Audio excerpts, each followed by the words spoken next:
Welcome back, dudes and dudettes, to another episode of Just a Dude Podcast. I'm your host, Nathan, here to talk about the stuff that really matters to you and me. Today, we're diving into the world of politics, but don't worry, we're keeping it real, keeping it relatable, and most importantly, keeping it just dude. So grab your favorite beverage, sit back, because we're about to get into some serious dude talk. All right, let's get this party started. Today, I've got a special guest who's not just navigating the crazy maze of politics, but doing it with a unique perspective. Blake Fischer, the man behind The Homeless Conservative, is here to share his thoughts on conservatism, the media landscape, and what it means to be politically homeless in today's world. Blake, welcome to the podcast, and thanks for bringing your brand of real talk to Just a Dude. Blake, welcome to the show. You want to tell the audience a little bit about yourself? Sure. My name is Blake Fischer. About a year and a half ago, started a political podcast because I guess I felt like that would be fun. And it's called The Homeless Conservative. And I'm still playing around with what that is right now. I've started the last couple of weeks doing like a daily thing on YouTube, which is a lot of work, but it's been fun. So yeah, I'm kind of trying to figure out like what exactly to do. But the main idea, the reason it's called The Homeless Conservative is that I've been a conservative my whole life. I've been more into politics than most normal people would be. My uncle ran for mayor of Oklahoma City when I was in like 8th grade. So I paid it's like you start helping with the campaign and stuff. Most 8th graders aren't paying attention to politics. And so I've always liked it and enjoyed it, but I just felt like of the last 10 years specifically, the Republican Party has kind of strayed from a lot of the things that I thought we had settled on as these were the pillars of conservatism.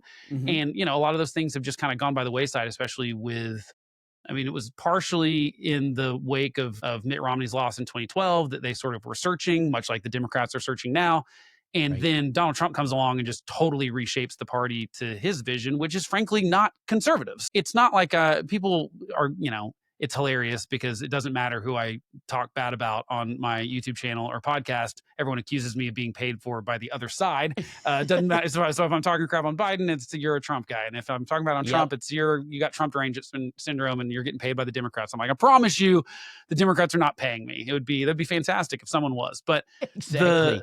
So I basically just feel like politicians they're beholden to us. Like they work for us. And I'm going to call the good and the bad, no matter what the letter is after someone's name. It doesn't matter. And I'm just not loyal to any politician. I'm going to call them out when they do things I like. I'm going to call them out when they do things I don't like. And I think that's basically the job. But for whatever reason over the last, really Barack Obama started it. I feel like not he started it, but his sort of cult-like crowd of you can say nothing, like he's perfect. You can say nothing bad about him. And I think he started it, and then Donald Trump just took that to a different level. And he almost took it to the opposite level, right? Like he could do nothing wrong, but Donald Trump does everything wrong.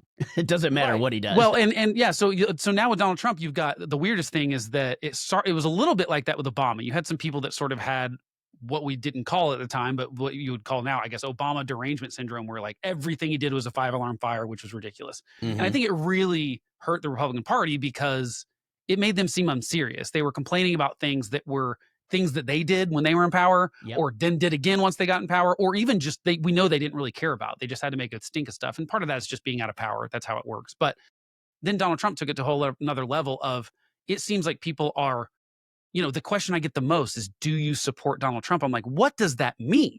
Yeah. What does that mean? If he does the thing I like, I'm going to say yes. Like, exactly. I like that thing he did. If he does something I don't like, I'm going to say no, I don't like that thing. I just don't believe in this blind loyalty, but it does feel like Trump really set the bar for you have to be 100% loyal to him and defend him at all costs, no matter what, or you've got to be 100% against him. And those are the two sides that you can be on. And I was just like, I don't want to do that. I have no desire. It does make it harder to have a political show because most people are into the outrage and they're into the fear mongering. That the algorithm absolutely rewards that kind of behavior. It sure does. It sure does. And, so I'm taking the slower path and I'm okay with that. I think that there are people like me in the country because the stat I point to is that 1 million people showed up and voted for Nikki Haley in the Republican primary after Donald Trump had already had enough votes to win the primary, which means 1 million people in the country left their houses to go vote in a meaningless primary election. And I go, it's not that I'm like, Nikki Haley's, I would have preferred her to win the Republican primary for sure over Donald Trump, but it's not so much about Nikki Haley supporters. It's that there are clearly that many people that said, I'm conservative, but I don't like this direction that we're going. And so I'm going to at least put a line in the sand that says, nope, I'm at least one of the people that said, it's not going to be because of me that this goes down in flames. Yeah. And Exactly, so and think about how powerful that is to leave your house fully well knowing that your vote is really not gonna make a difference, at but all, I you mean, know like the you're other guy still has it making sewed up. a Yeah. yeah, you're still making a statement saying, "Listen, I still support conservative values, but not in from this guy Yeah. over here," right? Or Yeah. whoever it may have been. Yeah, so I think I talk to people, that either are, friends that listen to it, or I talk to just listeners and stuff sometimes, and just to pick their brain about, hey, what do you like? What do you not like? Because I'm still trying to figure it out. And, that's the story I typically hear is, yeah, I basically checked out of politics because it got so gross and I didn't want to have to pick a side. And that's why you're also seeing a ton of people become independents. We had Yes.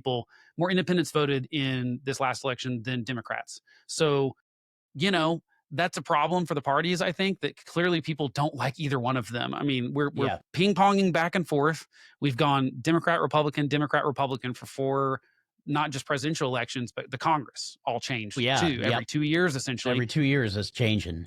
It's pretty clear that people are rejecting the party in power and going, let's give the other guys a try and let's see if they can figure it out this time. And then they don't do it right and they reject them. And it's pretty clear that if someone just got in there and did the job that Americans actually asked them to do, I think they'd have wild success.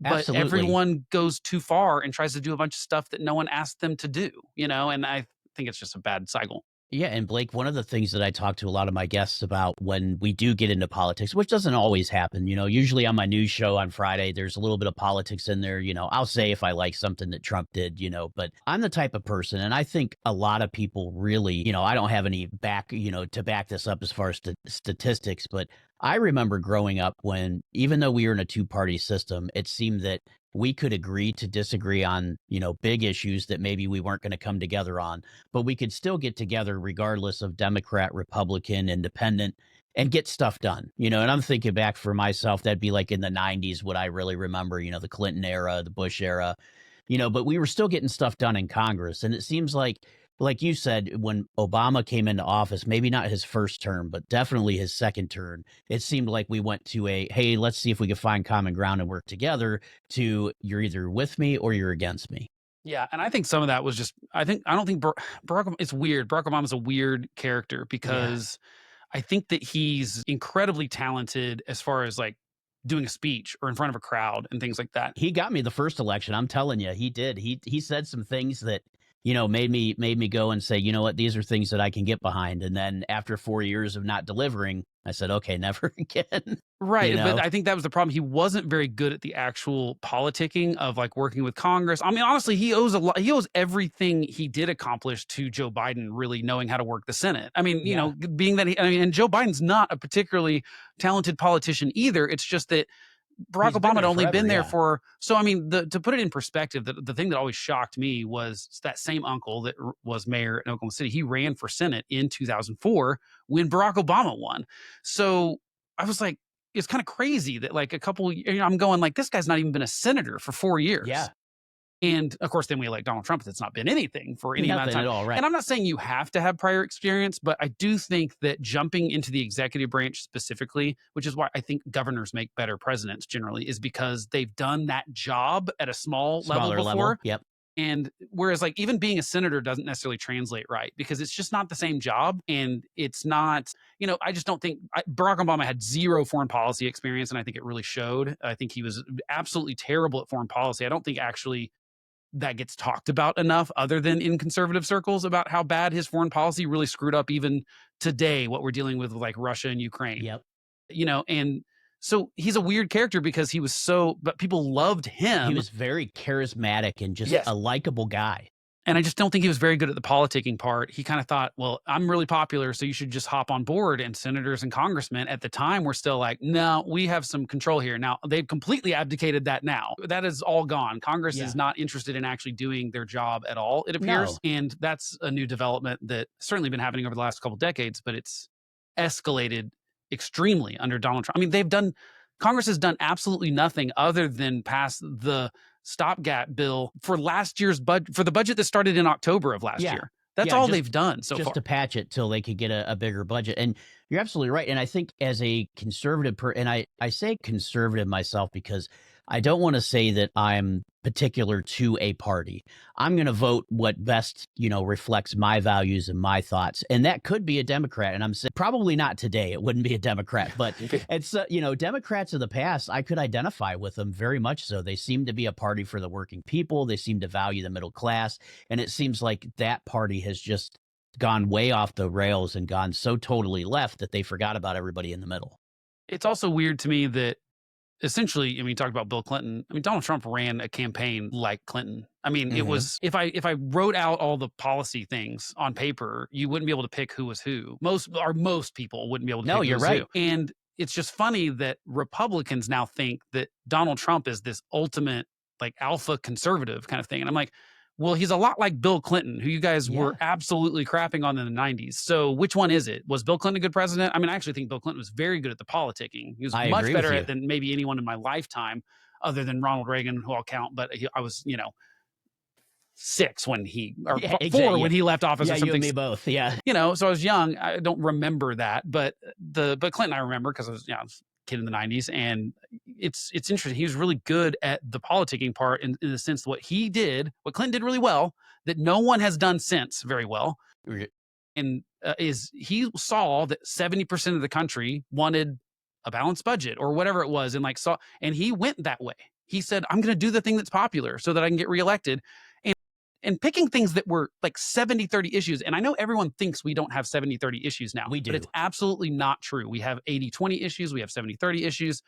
And one of the more interesting interviews I listened to several years ago, Senator Ben Sasse from Nebraska, when he was in the Senate, he was on a podcast and I heard him talking about like, hey, when I got to Washington, I just wanted to meet with everyone I could. And basically like, hey, what should I know about And as he was going around to all these different, people at the White House, and this is when Obama is in the White House and stuff, and he's talking to them, and they're like, oh yeah, I mean, senators and congressmen are coming to us all the time asking us to do stuff via executive order. And we're like, you guys can pass laws, right? That's in your job description.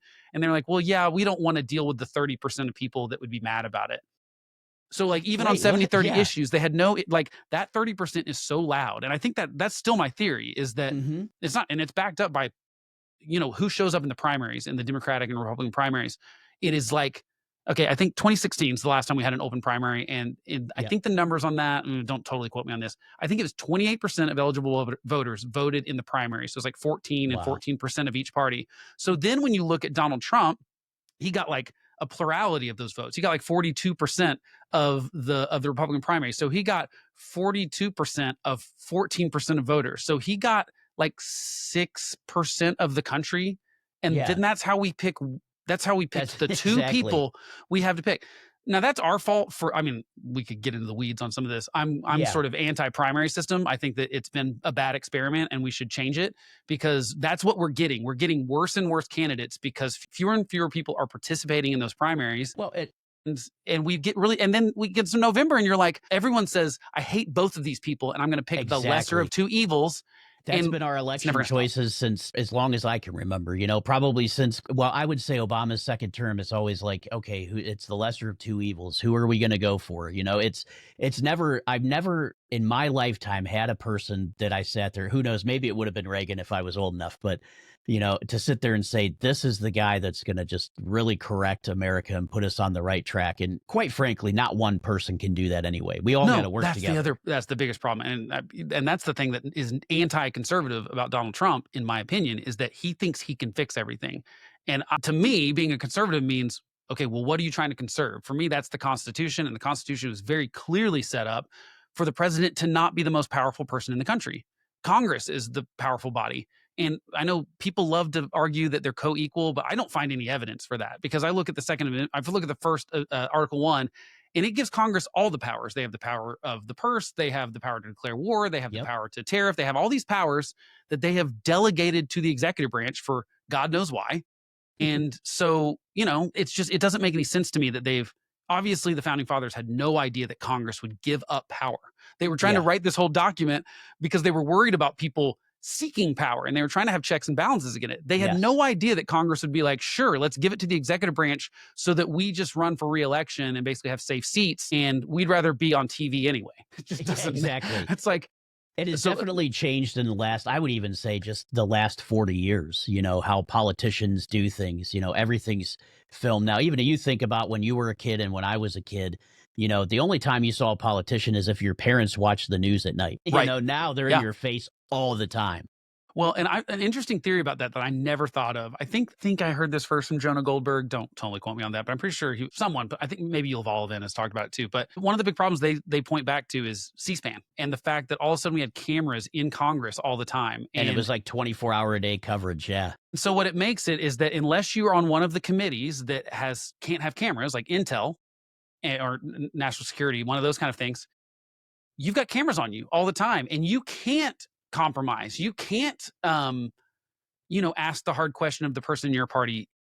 Beyond that, so that was already starting to be a problem. Then you get small dollar donations being the primary driver of elections, where Mhm. you need to get 5, 10, 20 to $100 donations from millions of people, as opposed to, used to go to maybe thousands of Yep. fat cats. Yep. And so what drives those people? Well, it's outrage. And so I don't know if you've watched any like Senate committee hearings lately.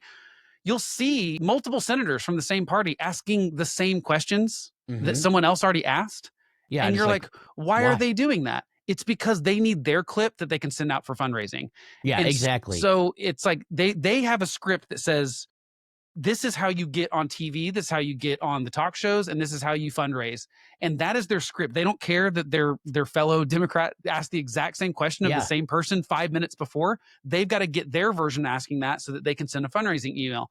So I agree. The cameras have become a huge problem in the sense that I would like to go back a little bit to smoke-filled rooms. I feel like we could get stuff done. I'm not saying I want accountability, not transparency, if that makes sense. No, that totally makes sense because those are two different things. Transparency is letting you see everything that goes on. And right now, we're getting that transparency by seeing that they're doing nothing. Whereas I'd rather not have the transparency and have the accountability and actually see things go through. I mean, look, I realize that President Trump's only been in office and we've only had a Republican House and Senate now for, since January 20th. And at the time of this recording, it's been about 2 months, right? Give or take. So, but, you don't expect the world to change in 2 months, but you expect a few laws to be passed. And I mean, really, I think we've only had two major bills. One was the Lake and Riley Act, and the other one was, yeah, like you said, the stopgap measure for the spending Yeah. bill. And look, I would be willing to bet. I know we're recording this in March, but I'd be willing to bet they won't pass anything by June. Substantial. I bet you. I mean, like, They won't either. And I that's just the think thing. that It's like, and they're sitting there and they're just waiting. It seems like Congress is just waiting for President Trump to sign a new executive order to do something. And then the left's going to complain about it and the right's going to praise it. But no one's going to get in there and do anything to actually either, stop it by making a new law or enforce it by making a new law. And the really frustrating thing about that for me, and should be for everyone in the country, is that if you care about those policies, they're going to get undone if a Democrat gets elected in 2028. So everything that Trump, like, people are like, well, don't you like this? I'm like, well, sure, except that someone can just undo it. If you just sign an executive order to close the border, the next Joe Biden can come in there and open it back up again, and we've got the same problem. And that's why I'm like, I would have had a immigration bill on my desk on day one. Absolutely. He could have the Republicans in Congress will do anything right now that he asks. Anything. Yeah. I mean, to a degree that it infuriates me, actually. Yeah, because I think they believe he has a mandate, which, he has a mandate of the voters that showed up. Let me put it that way. Not a mandate of Americans. But I mean, mandate, what does that mean? Like, he got 1.5% more of the vote than the other person? That's not crazy. If you think about it from our conservative friends, they think this is a huge election because it's one of the first times in 40 years or 20 years that the Republicans won the popular vote, plus all the swing states, plus, or the majority of the swing states. And I think that's why they're saying it's, but again, I always say it was just a majority of the voters that voted for him, not the majority of Americans.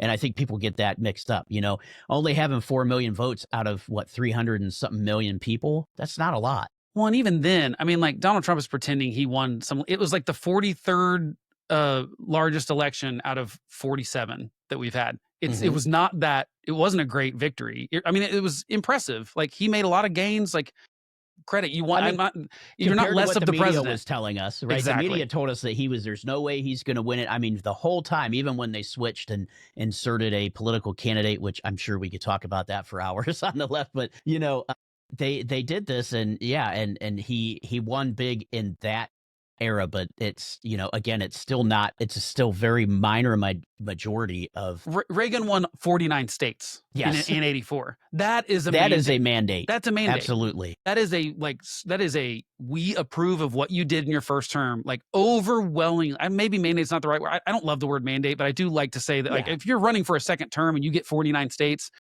people it's a job like what interview. You're doing. Yeah. It's what you're doing. Yeah. It's a simultaneous job interview and job sort of, what do you do? I've not been in corporate world for a while. Like a quarterly review. Yeah. Like it's a review. That. Yeah. We're basically simultaneously reviewing and possibly firing you and hiring the next guy at the exact same time. That's really all voting is.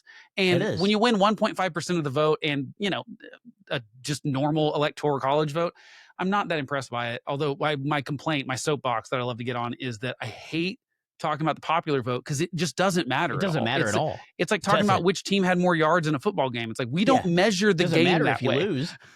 Doesn't it? And it's not how it works. And so no one campaigns to win the popular vote. No, people are campaigning to win the electoral college because that's what wins. And I know people don't like it; they think it's unfair, but like it's just it doesn't make. I'm like, no, this is the purpose of this. It's absolutely, we see it because if not, California and New York City, Los Angeles and New York City would run the country. And no one would ever go to a small state again. Like, you don't need it. And the point of federalism and the point of the Constitution was like, okay, we're going to give some vote to the popular. So if you have more people in your state, you get more people in the House. But we're going to give every state, because they're equal, to senators. And people hate that for some reason. They think it's unfair. I don't know why. And I go, it's not about being equally represented in the Senate. It's about your state being equally represented with every other state. The House is where we do the popularity thing. We say if California has more people, they get more voters and they get more House members. And you explain this to people and they go, I feel like their eyes glaze over because I'm boring about it. But it is like, it's not the same thing. How many people have actually sat down and read the Constitution? I mean when 50% of the country can't name the three branches of the government. So I promise you it's at least 50% that have not even ever learned anything about it, maybe. Yeah. And it's, all the rules and everything is in there, and it totally makes sense, especially, I don't believe that our founding fathers actually thought that we would be a two-party system. I think they thought it would be, more of like a popular based, because if you read in I think it's Article 2 that talks about the election of the president or 3. Yeah. Because they used to split it. Yeah. They used to split it because it was, you would vote for whoever got the most vote out of all the states, right? Regardless of who it was. You could have a president that was a Republican and a, Democrat that was a vice president that was a Democrat or a Whig party or whatever at the time. Can you imagine that happening now? Can you imagine and by the way, it can still happen if there's an electoral college tie. And then the House gets to pick one. Yeah. And so that blows my mind, because think of if you like right now, it'd be great if it happened because you got a conservative House, conservative, Senate. But what people don't realize is, say you have a, Democratic, or a leftist House and a conservative Senate, and there's a tie in the electoral college. That means the House gets to pick I believe it's the president, right? Yep. And then the Senate gets to pick the vice president. So generally that could be from two different parties. I don't think we've seen that yet, but it could happen. No, but what's interesting about that is it probably would split, because if you have an evenly divided electoral college, it's probably not, one party's probably not winning both the House and the Senate unless the map just worked out really perfect for him that year. Yes, exactly. So I was kind of rooting for that this year, honestly. I was like, that would actually I thought it would be cool. Mostly because it's like, let's just make it total chaos. Let's just make it real crazy. Like if we're embracing the chaos, let's do it at least in a fun way. But it would be also pretty fun to see Trump and Walz running the White House together. Or vice versa, the two VPs. Yeah, or Kamala, JD. So it's one of those things where I think that if we did, you're right. I don't think they thought we were going to only have two parties being so dominant. And I still think that What's weird about that is that there've always been two parties, but they weren't the same two parties, except since the Civil War, since Lincoln, essentially, it's been Lincoln. Republicans and Yep. Democrats. Although the parties evolve so much that they're not the same. Like, you can't even compare the Republican Party to the Republican Party that it was 25 years ago, and the same with the Democratic Party. They change so much all the time. And like I said, most of Donald Trump's positions that now the MAGA world have fully embraced were Democratic positions 10 years ago. Absolutely. If We you were listen the to party his of free speech, trade. yeah, if you listen to a speech of Trump today talking about, tariffs or the border or Unions. free trade unions, and go listen to Bill Clinton, you would same. swear it was the same speech. It's the same speech. And that's why he liked he donated to both Clintons. Yeah. I mean, he Well, was a Democrat for the longest Yeah. time. So he's a Democrat. I mean, he's just like, Donald Trump has taken the Republican Party to where the Democratic Party was in the 90s. That's essentially what the party is. So we have a Democratic Party that is, people think that I hate when, first of all, I don't love the left-right thing, because it's not really a single plane like that. It is much more complicated than that. But that's what we have, and that's what we refer to. But it does drive me crazy that people are like far right, far right, far right. When talking about Donald Trump, sometimes I go, no. Like, Yeah. I'm further right than him if you look at the Exactly. tradition of conservatism, but he's more authoritarian, but so are the Democrats. Yes. There's like left and right authoritarianism. So I don't think left and right is the right way to think about stuff. I think about sort of authoritarian technocrat, like the sort of government can do big things and do them well, which Donald Trump believes and Joe Biden believed. I think there's less daylight between Joe Biden and Donald Trump than people think. They both think they're the only people that can solve a problem. They're both really stubborn. They're both really, let's say, intellectually, I feel like they feel intellectually inferior, whether they are or not. I would argue they both are most of the time, but then they make up for that by being a bully. I mean, there's so many things that are the same about them, and even a lot of the policies. I mean, Biden just kept the same Trump tariffs that I was against in his first term, just kept all of them. Yep. And so you've got two pro-tariff parties, essentially. You've got two it's like, we just want my people running the government and we'll do it well. Yes. They're not really trying to make, Donald Trump doesn't have any interest in making government smaller, really. He just wants them to be in control of it and not Democrats. Well, you're just setting yourself up for whiplash every 4 years when you do that. It's definitely going to suck if they don't, if Congress doesn't bite down on it and write some laws that actually put, whatever cuts or, the Doge is. And I know we'll talk about that here in a little bit, but, these cuts that they're trying to save money, that's, they shouldn't be done. I mean, it's great that we're going out there and looking for overspending in areas that maybe we wouldn't spend in and putting that money back towards the debt. But the fact of the matter is that should be Congress's job. I mean, that's Absolutely, the whole point of oversight committees, Yep. Yeah, it's entirely Congress's job. And again, that will be interesting to see how that plays out, because I frankly don't think, and we'll talk more about that when we talk about Doge, but yeah, I don't think that is not traditionally a conservative way of thinking about how to run the country. And so it's just funny when we use the left-right thing, because I go, to me, when people go, are you a strong conservative? I'm like, well, what does that mean anymore? Because some people think conservative means what Donald Trump is. I'm like, that's not how I define it. So I'm almost like, we almost need a whole new batch of words for describing the sort of progressive and liberal, or, sort of traditional Reagan-y Democrats and 90s or not Reagan, there were Reagan Democrats too, actually. So that's kind of interesting too, because that's really where neoconservative came from too. That was Democrats that left the Democratic Party during Reagan.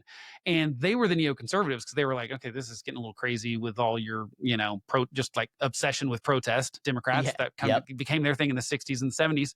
But now it's this like neocon means you're a warmonger, which is weird. Yeah. I'm like, we already had a word for that. Why are we adopting the other word? So we need new words. Let's sit down and let's actually define all these, so that when I say liberal, people know I mean like classically liberal. I don't know. It's hard to do.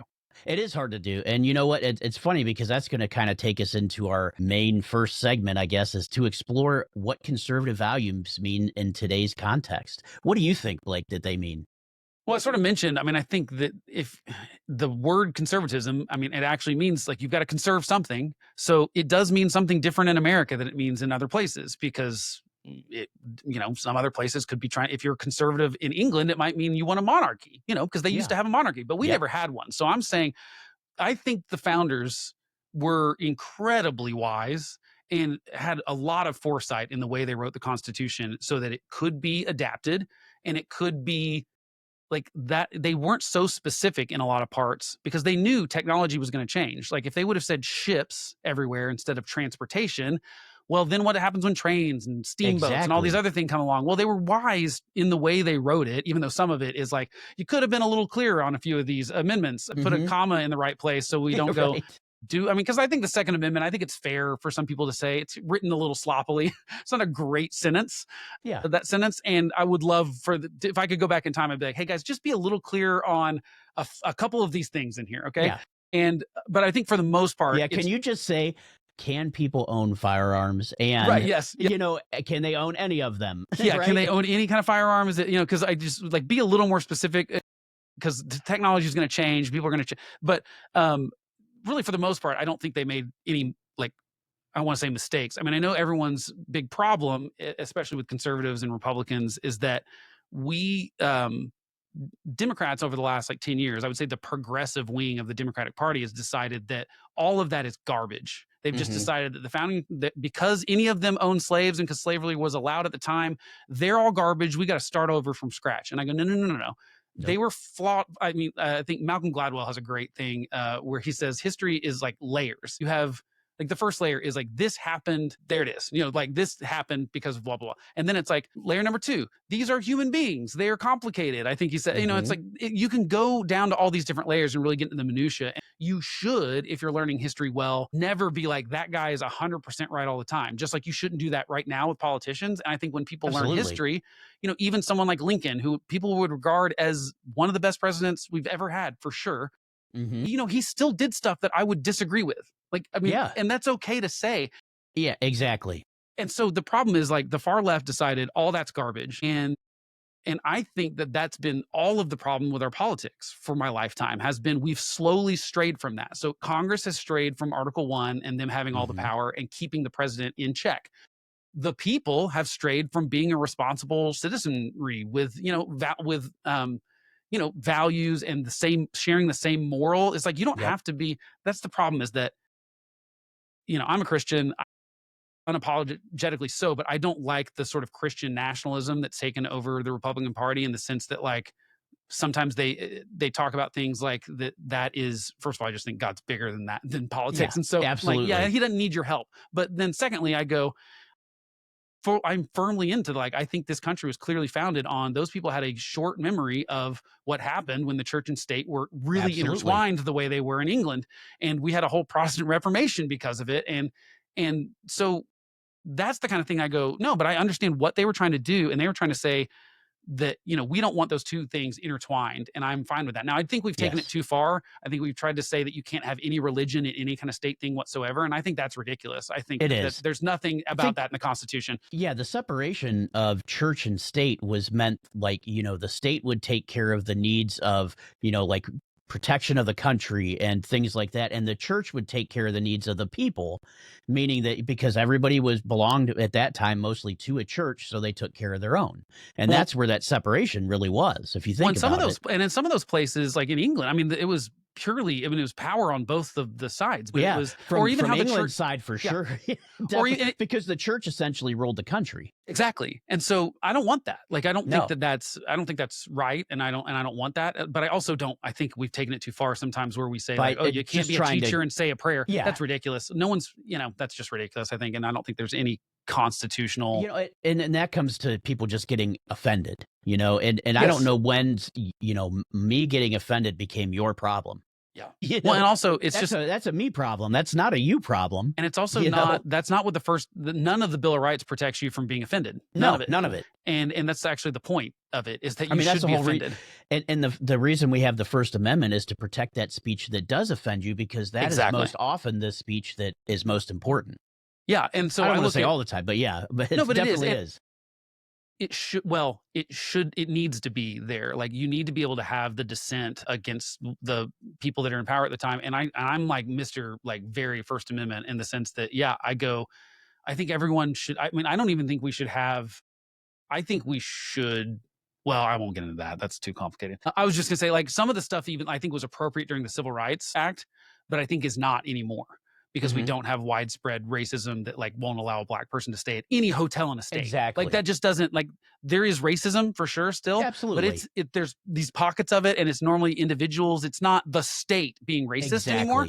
Now, some people argue that they are. I don't buy Yeah, it. they argue. What do they call it? Systemic racism. Systemic right? racism, which I'm like, yeah. And some of that exists. I mean, some of that when it's Yeah, like I won't say. residual. Yeah, I Yeah. won't say that it doesn't, but and I look at it from this way. I was a cop for 13 years, and I worked the road, and I worked predominantly in a lower class white neighborhood. But we used to get people saying, "Oh, what are you doing? Are you profiling people?" And it's like, listen, have you ever driven in a car at night with light shining on a window and try to see what somebody looks like inside of a car? That Yeah. has nothing to do with it. Right. You Yeah. know, we're Yeah. just out here doing a job. You made a traffic infraction, or we got a call about your car specifically. Well, When and your that's the other license thing. plate and car matches, I mean, hey. That's the other thing. I think the thing that bothers me about the race stuff specifically is that I Mhm. know there's still racism, Absolutely. and I there's won't deny it. and there's no doubt that but I don't think the way to fight it is to call everyone a racist that racist. doesn't agree with you. Exactly. Studies have shown it turns people racist. If you call them racist all the time, eventually they'll just be like, well, I guess, I'll embrace I might as it, well I be guess. what they call me, right? Right. And so, my problem is that you talked about, you're patrolling mostly like a poor white neighborhood. There are as many poor white people as there are poor black people in this country. Absolutely. Now, as a percentage of the entire population, it doesn't work. Like, there are fewer percentage of white Correct. people that are poor than there are black people that are poor. But my point is that, what's the inner city kid that's black and the kid that's grown up in West Virginia, like JD Vance is a Yeah. good example of Yep. now he was, I've heard some things that are like, he was a little more middle class than he made it out to be in his book or whatever. But either way, there's a Yeah. lot of people out there in Appalachia that are not. No, not at all. They're more, and honestly, they have less than a lot of the urban people because they don't have the resources that a city does a lot of times. 'Cause Exactly. there's a lot of safety net stuff in places like Chicago and stuff that you do not have in the hills of West Virginia. And my point is, I would rather be sympathetic to that by class. I'm Yeah. not into this class warfare kind of stuff, but No, I no, am not at going all, but yeah. I do want to help people that are less fortunate than me, and that personally, and the government. Now, I don't want to be I'm not Bernie Sanders, where I just think that should be entirely the government's job, because I don't think the government can love people. I don't think so either. I mean, I think that's up to us as people to do Yes. that. That's Yep. not up to the government. And then that segues into the other thing about conservatism is not just preserving that Constitution, because I think that it was incredibly wise and that's why I'm preserved, but also the whole idea around the Constitution was men aren't perfect. And so Yes. I understand that people are flawed, and I assume everyone is flawed until proven otherwise. I know everyone's flawed, but I assume everyone is. I assume everyone is power hungry. I assume everyone needs to be checked. I assume everyone is up to no good until proven otherwise when it comes to government, because I think that we should be skeptical about people in power. And that's why I go, Congress is not keeping a check on the president, and the president is doing wild things that he's not allowed to do. I'm concerned about how it will all play out because the Supreme Court's kind of the last branch standing in Mhm. Donald Trump's way. Yeah. And I think at some point they will tell him no, because people think that it's this 6-3 conservative court. You look at the votes and they're Yeah, we've all over already the seen place. that it's not. Yeah. All over the place over the last several years. People think, most of them are 9-0. First of all, most Mhm. court decisions are 7-2, 8-1, 9-0. Most of them aren't 5-4. Those are just the ones that get all the headlines. Exactly. The really controversial ones. Right. Yeah. But, so it will, I think, happen that, they'll say no to something and he might defy it. So far, he is not. And that's what's so funny about the hair on fire people is that they're like, blah, blah, blah. I think he's too ruining lazy. the Constitution. He's going to, democracy's at stake and all this. And it's but he technically hasn't faced anything where he directly, from what I'm seeing power wise, the Supreme Court saying, hey, you've got to hire these USAID people back. If they were to say that, I would hope to say that he would say, okay, I have to.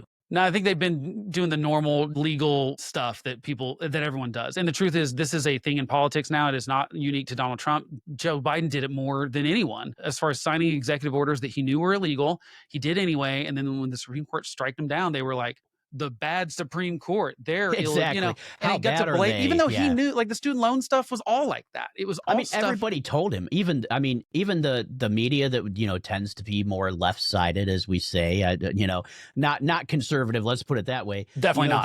They even knew that it was a long shot for the student loan stuff to go It wasn't even a long shot. Nancy Pelosi got out that summer and said the president can't do that. That Congress is the only body that can do that. And then a couple months later, Biden signs the thing anyway. He knows it's going to get struck down at the Supreme Court. He just has to have the win and the press conference and make the people on TikTok happy for a second. Think about it. That got him a Democrat. That kept him in power as far as the House during the midterms. See, I think that was more just Republicans just screwing it. I mean, think so? that, yeah. I thought that because I know a lot. He did that right around that midterm election and, said everybody's going to get their loans forgiven and everybody believed him. And then they voted Democrat. And I mean, that's just my opinion. I have no factual numbers. Here's the reason. Here's the numbers behind that where I don't buy it. That is buying out a constituency. It's no different than Trump bailing farmers out. It's actually zero different. It's just that what's really frustrating about it is that Donald Trump had to bail out the farmers because in his first term, he did a bunch of tariffs and China retaliated on soybeans. And so like our farmers had no exports all of a sudden. So we had to bail them out because they were going to lose they were going to be poor and not have jobs. The difference is the college, the people the student debt is 80, first of all, 2/3 of the country doesn't go to college. Okay. Yeah. So only 1/3 of the country's going to college. And then out of that third, I think it was 79% of them had either paid back their loans fully or didn't have loans or whatever. So you're talking about 11% of the country. And when you look at the stats on college graduates, they are all paid more than the average person in the country. Most of them in that 11% of, so 11% of the country that had student loan debt, most of those are master's or doctorate degrees. They're not even bachelor's or associate's degrees. So you're talking about people literally that are lawyers and doctors, and they're getting paid six figures no matter where they are. In bigger cities, they're getting, they're literally they're in the top 4% of the country across the board, basically, statistically. Those people have already moved to the Democrats anyway, especially look at college-educated women. They're already voting for Democrat no matter what. Now, it might have juiced turnout a little bit. Yeah, but those people most likely wouldn't have even qualified for the loan forgiveness because it was based on income. No, but it was not, sort of. But the problem is they were going to forgive a certain amount no matter what. So that's right. I did. Wasn't it like 10 grand or something from everybody? I think it was more than that. So the point is, I remember saying I still have student loan, and I remember saying, listen, I don't agree with this. I decided it was my logical decision that I was going to go to higher education. I was going to take these loans out. Now, I will talk about how, no one ever sat down with me when I took a loan and said, hey, by the way, this is what you're going to pay just for this loan per month when you graduate. Exactly. And that's the that's problem. My biggest problem is that they sit there and go, oh, yeah, but you don't have to, 6 months after you graduate's when you have to start paying it back. And it won't be that much. But it's like, wait a second. If I go buy a car, if I go buy a house, anything that I finance, the first thing I want to know is how long is the term? How much am I going to be paying? How much interest will I pay overall? Right? Those are the three things that I want to know. And with student loans, they don't tell you any of that. Right. And at least when I was going through, they didn't.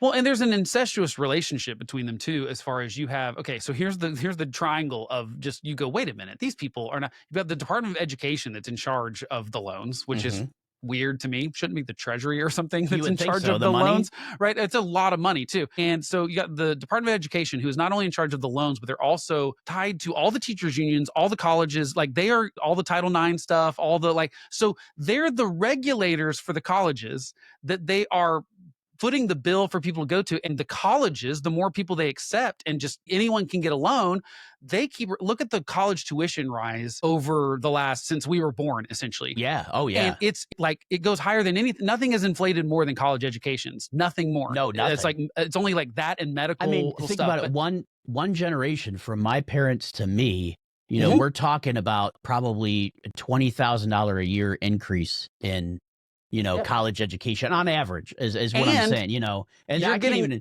imagine what it's like for kids now that are going. You're getting a worse product too, because not only is so I have a weird experience in that I went to college when I was 18 and then I was a musician and I started doing music all the time. So I was like, okay, I'm not going to do both things. I'm just going to quit school. So I went to school for one semester and then 10 years later, after I did all the band stuff and it never worked out as well. I mean, I did it. I did more than a lot of people got to. So I'm not complaining. I'm just saying I'm not famous. Obviously, I was not making all the money being a musician. So I went back to school when I got married. And so I went as a 27-year-old back to school. You sound like me. That's exactly how I did it. Yeah. Okay. And so I was shocked at the difference in that even 8 years, because I went to college at 19. So it was really, it was like 8 years that went by between that. There were several times that I turned in an assignment and no one else in my class turned it in. And the professor would be like, well, I must have miscommunicated. I'm like, you didn't. I heard it. And am I getting some sort of extra credit? And that would just slide. They'd be like, well, you can turn it in. I guess we can do it next time. Yeah. They failed no one because they weren't allowed to fail anyone. You And know now what? the teachers, they And have I'll these tell you, reviews. It's crazy. I had the same thing because I started college right out of high school, you know, and I was 18 years old. I did like 2 semesters and I was working and then I was like, "Oh, you know what? I'm making good money." So then I became a police officer and I was like, "Ah, you know what? I really don't need a college degree." Then Obama came in. I got laid off from being a cop in '09. I said, "Hey, maybe I do need a college degree," you know? But yeah, I was the same way. I mean, from the time I went, you know, I graduated high school in 2000, so I started college in 2000. And by the time I went back, I was almost probably about your age, you know, like you said, 27, 28 years old when I went back. What a change, because like I was writing papers for group projects that we would do with people, and Yes. the work Yeah. that these people, like even the ones that did do the work, it was really bad work. Well, and now I there's all mean, these stories about people showing up to Ivy League schools sometimes and literally having to take remedial reading classes. They've never read a book. yeah, Like they that's so never had any crazy. assigned reading. They've never read fiction. They've never read a book. They've read like textbooks and they've basically studied for the test, but And they've that's never it. like consumed a novel and been able to speak about what was going on in it. And so Wow. these are people that are getting to college now and have good grades and stuff and are Yeah. even passing things like SATs well because they basically, taught them to the test. So we've got But a lot of not, problems. So yeah, you're getting a lesser product, you're spending more for it, and it's a little less valuable not only from the fact that they just won't fail anyone. So it's not the piece of paper that Yep, shows that someone can work hard. It really just means they could show up for a few years and exactly. pay a And bunch pay of a bunch of money. money. And people like me that I went back and got an associate's degree, but like I don't have a bachelor's. And every job I've had since then didn't require it at all. In fact, it was like sort of mark against people when we hired people Yeah. because we did technology and websites and stuff like that. And we kind of needed you to be a Blake, better learner than someone that was in it's college. so funny you say that because I work in technology and I'm a scrum master. So I work with, you Yeah. know, development teams, and Yeah, that's most what of I the did too. guys, Yeah. yeah, most of the folks that I work with that are developers, a lot of them don't have any degree. You know, they If either went through a boot camp or Yep. they learned on their own, you know, Or through if they YouTube, did, which is, it wasn't it blows in my that. mind. The ones I know that the best coders I know, if they have a degree, it's not in that. It's in No, it's something not. It's else. something And they're else. just, Yep. yeah. And, Exactly. it's in security or something like that. And yeah, But but the most talented people I know. And so I go, okay, it's not that I am saying it's stupid to go to college. If you want to be an oh, no, architect or a absolutely. lawyer, or there are things, but like if you want to be my brother-in-law is, he tried to college. He was never a great student. He just didn't even like it in high school and stuff. And, then he just kind of like had a job for a while. And then he got an electrician apprenticeship where he's getting paid to learn how to be an electrician for Yeah. 2 years. And then he'll have his license and can start his own business or go work for And someone. he'll probably be So making 6 figures. he's Yeah. getting paid to do his education. And yeah, he'll make 6 figures for Yeah, sure. for He lives sure. in Indianapolis. Like I he'll mean, make really good money. and And that's one of our big skill great. gaps nowadays, right? Is we It have is. all these people going to college because Blake, I have to assume we grew up around the same Yeah, time. I graduated 2002. So I'm Yeah, just, so we're all on the same age, but it is funny because we were brought up, and I have to assume you were the same. You know, I was a very moderate Democrat family, but the idea was you have to go to college. yeah. You know, that was what they told us. You go to Yeah. college, you can write your ticket. Well, Did your parents go to college? they did not. But see, I feel like that was more Yeah. common with people that either they didn't go to college, so they really wanted their kid to, or you see it with immigrants too. Any Yes. first generation, like all the Asian kids I knew at school, Yes. like their parents were so hard. So I've got a strict on neighbor them, too yes. that's like, oh yeah, my mom's disappointed that I'm a physical therapist and not a doctor or a lawyer. You're It's like, wait, what? like it's just kind of funny. But yeah, but there's sometimes I think everyone wants better for their kids. That's the thing. Yes. It's like, and so it makes sense. But And yeah, and I I think it don't was more disagree true with in that. 2000. I think it I was more think it true. was too, and I think we were of the generation, and I talked to somebody who was just a little bit younger than us, maybe by like 7 or 8 years, and I didn't realize the struggle, you know, of the younger millennials compared to us. Because I know, Yeah. like, I always go back and forth. I say technically, yes, I'm a millennial by the age, but you know, I probably am more Generation X than millennial, just Well, because I I'm right in that subscribe- cutoff. You know, to the thing that says if you're born between 78 and 83, they either They- call it like Zennial. elder-millennial or zillennial Yep. because you grew up analog, Yep. but then you were young enough when technology learn came digital. along that Yep. you learned it. So we lived in both worlds, whereas Yes. Gen X, like they were in their mid-20s when they Yes. had broadband internet. We were like 19 when we went to college, or 18 or 19 Exactly. when we went to Yeah, college. that's about when it broadband just for the first started. time. Yep. So it makes a big difference, those like 5, 6, 7 years. And let's so, put it, yeah, I agree with it. broadband at that time was probably DSL.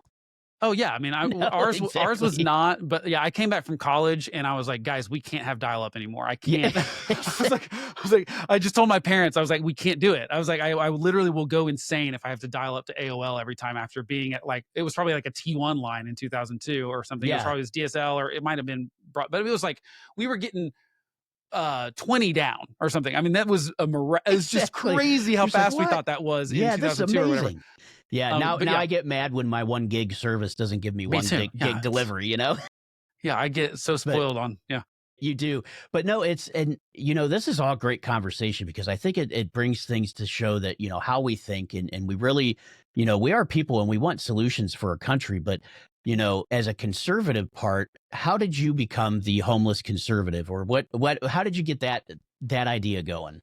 Well, so I'd always wanted to do a political podcast, but I was just I got too in my head about how to do it. I've got a buddy that I was in a band with. So he's like one of my best friends. We've been like, we were in a band forever. We even worked together at jobs after that. So, and we still do a podcast together. And I'd always wanted to do one with him because he's definitely more liberal. I'm more conservative. And that's all we've ever done in our life. I mean, Yeah. we talk about lots of stuff, but we talk about politics all the time. And it's never been, it got really weird when we started sorting into like, like Republicans hung out with each other and Democrats hung out. And we Yeah. started like, and I just thought that's weird. I've always, as a musician, I just naturally had more liberal friends than I was. I was Right. the odd man out. I'm in Oklahoma though. So it's like, it's a very red state. Don't get me Yeah, wrong. It's exactly. They're I'm not, probably more right liberal than yeah, I'm not I'm not a left. conservative in like California or something, but it's, Right. so anyway, I mean, I always had these kind of conversations with friends. So we spent most of our early 20s, me and all my buddies that were in bands, you're driving for 8 hours a day and stuff. I mean, we talked about politics a lot and issues, and we really debated stuff. And I've just always loved doing that. And I've never seen it being friction between friends. I've never lost a friend over Exactly. politics. Now, I have had to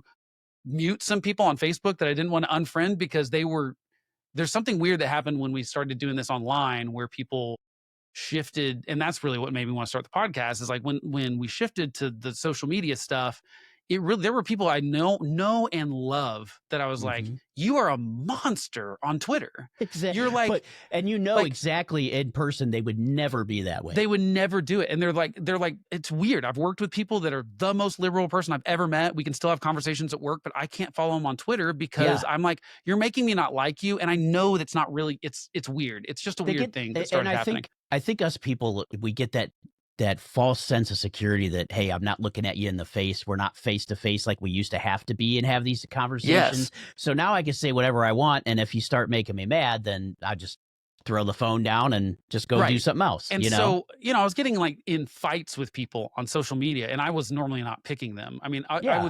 I've never See, minded.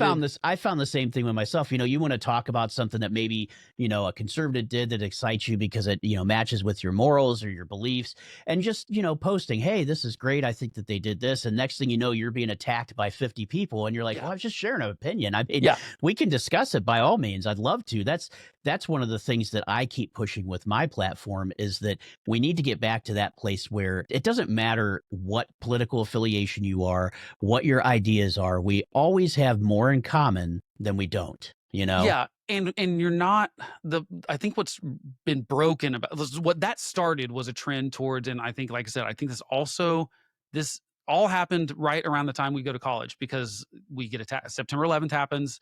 Iraq and Afghanistan are controversial. And that became really the first like 50-50 issue of my lifetime was probably the Iraq war. Everything that has come after that has been a 50-50 issue. It feels like that you It have to almost get on seems one like side it, or the doesn't other it? immediately.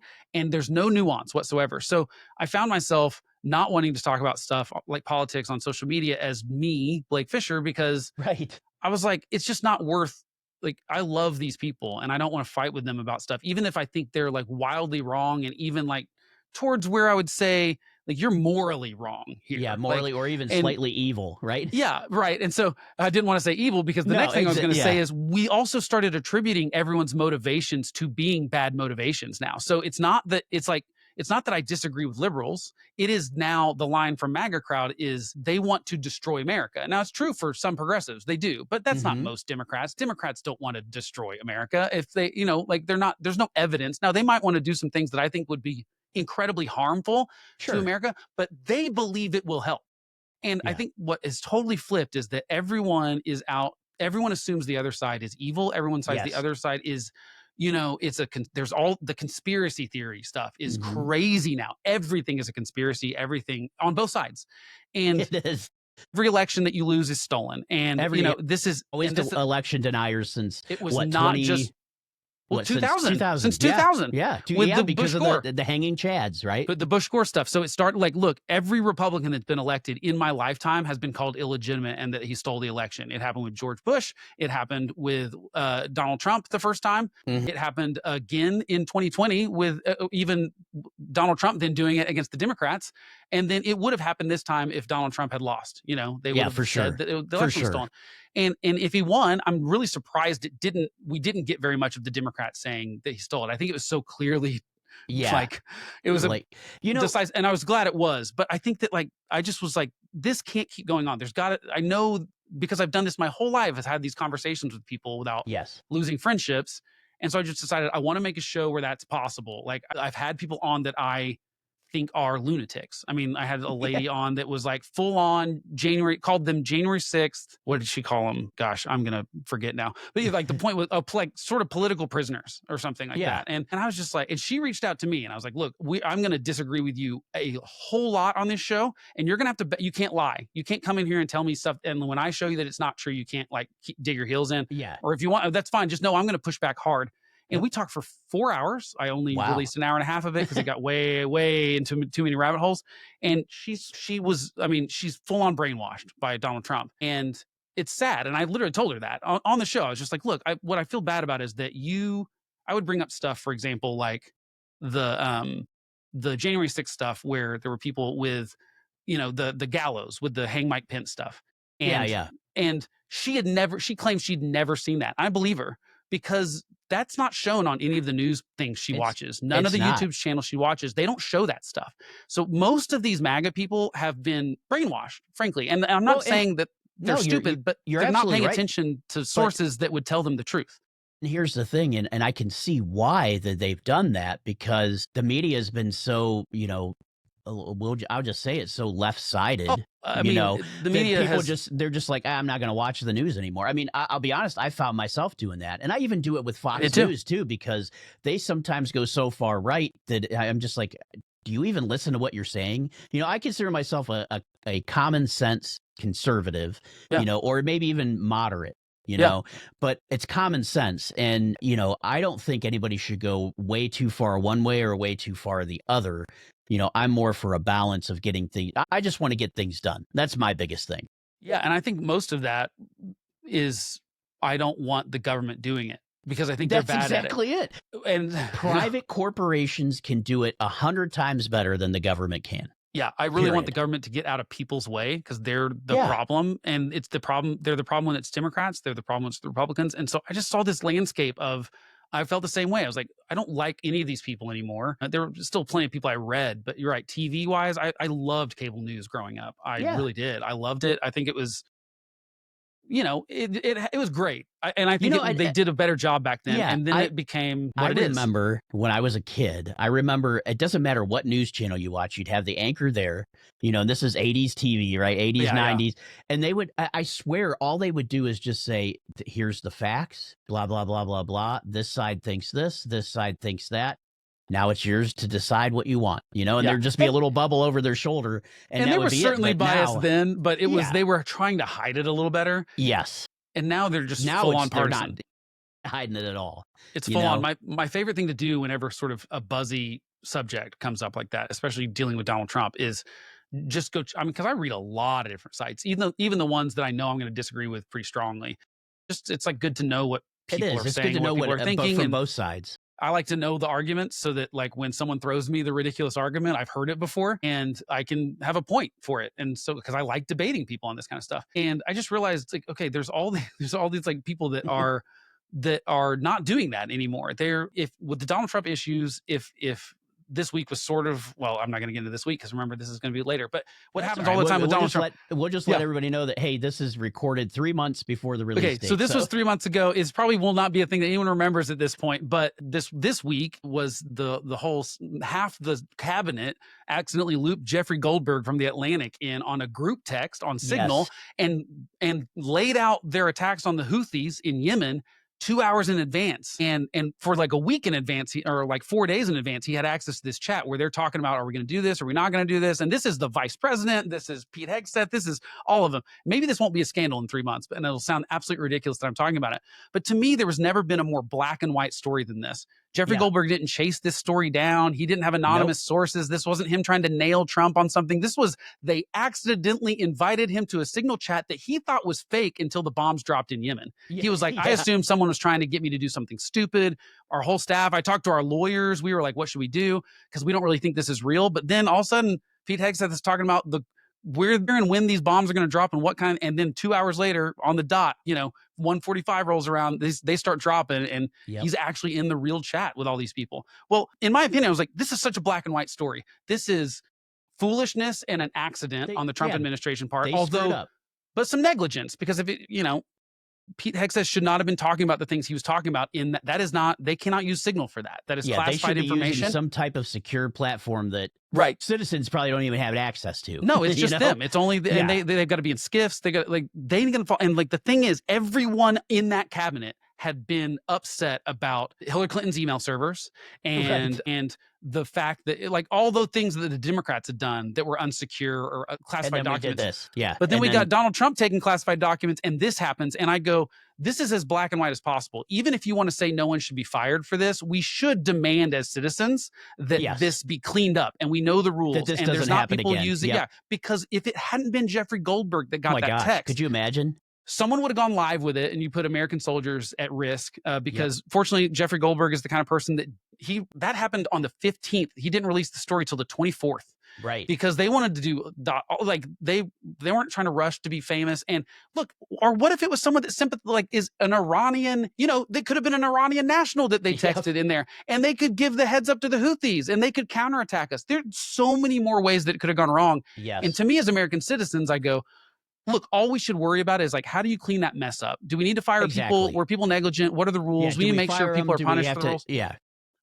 And I don't care if it's a Democrat or a Republican that does the wrong thing. I go, no, exactly. And that stuff is going to cost lives. It's really important. And that's part of my problem with Donald Trump has been he's careless with national secrets that put people's lives in danger. And you can't argue against that. He says too much where he should say very little. He's done it multiple times where he burns our allies, sources and stuff. He's done it multiple times where he's just trying to show off to the dictator of North Korea and let something off where the British guy has to pull in, the MI6 has to pull in a guy before he gets killed in Pakistan or something. Exactly.